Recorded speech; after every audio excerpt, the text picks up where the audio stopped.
It is a pretty crisp, chilly morning, and sun is just getting ready to peek up over the horizon, and there is no place on this planet that I would rather be than where I am right now. We are on the coast of Normandy in the city of Arromanche, and this is going to be the start of a whole series of videos on the D-Day landings at Normandy. Pretty excited to be here. As a matter of fact, I would say that excited would be an understatement. And where we're going to be starting out this morning, which this is kind of cool because there's nobody here, but where we're going to be starting out is at the British landing beaches at Gold Beach.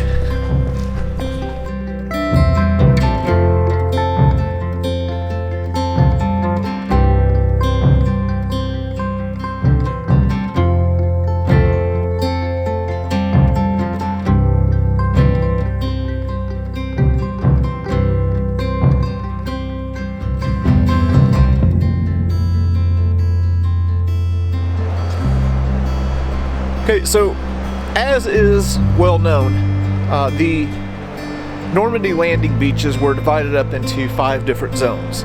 So on the far western end, which we'll get to later on, is Utah and Omaha Beach, which was attacked by the Americans. To the east of me is Juneau, which was handled by the Canadians. Just beyond Juneau in the far east was Sword. And this, where I'm at right now, is Gold Beach. And this was where the British 50th Division attacked. Now, whenever I say the British, it's not just the British. That also includes people from Australia and New Zealand also participated in the D-Day landings to crack Hitler's Atlantic Wall and start taking back Europe from Nazi oppression.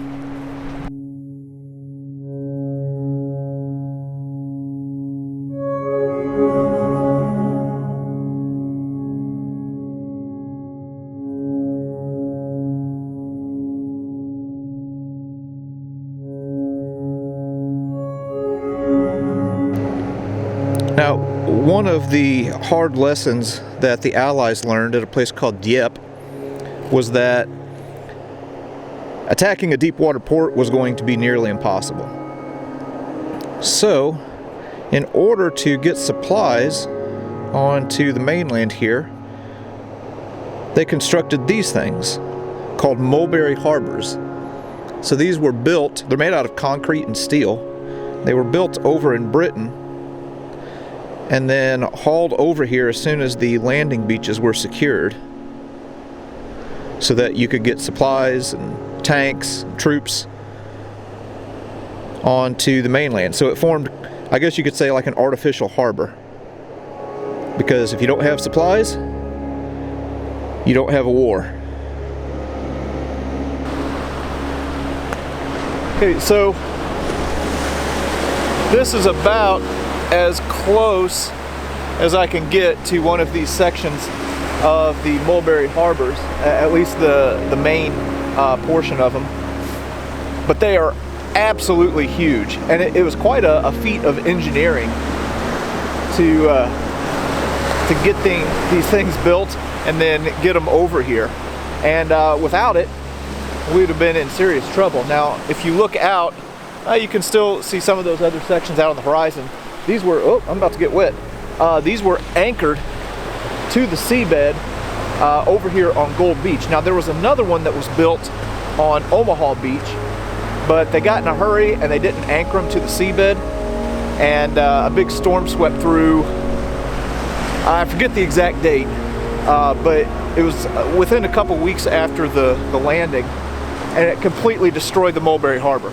So they ended up having to use this one primarily. This became known as Port Winston.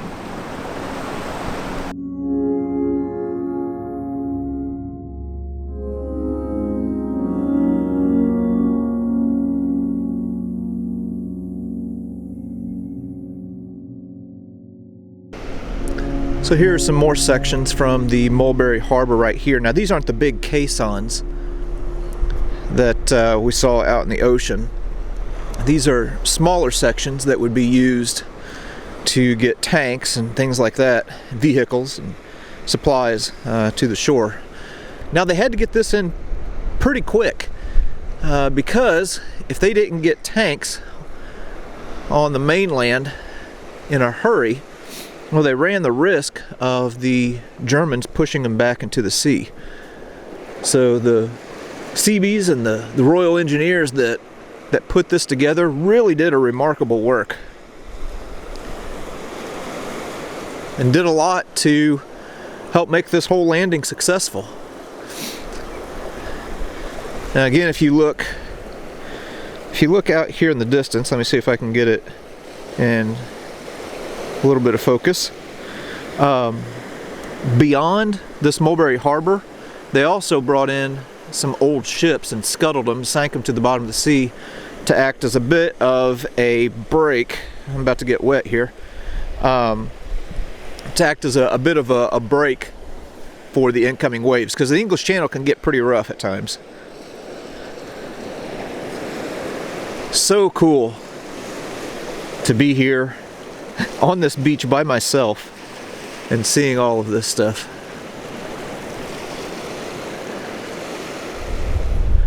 So here's a look inside that structure that I just showed, just to kind of show the internal workings of it. This might, yeah, I got a little bit more light on this one. Huh. Always interesting to see this kind of stuff.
Now here at Arromanche they have a section of one of the steel roadways that was used to get supplies from the Mulberry Harbor onto the beach, and I think looks like maybe got like a little bulldozer up there or something. Yeah, interesting.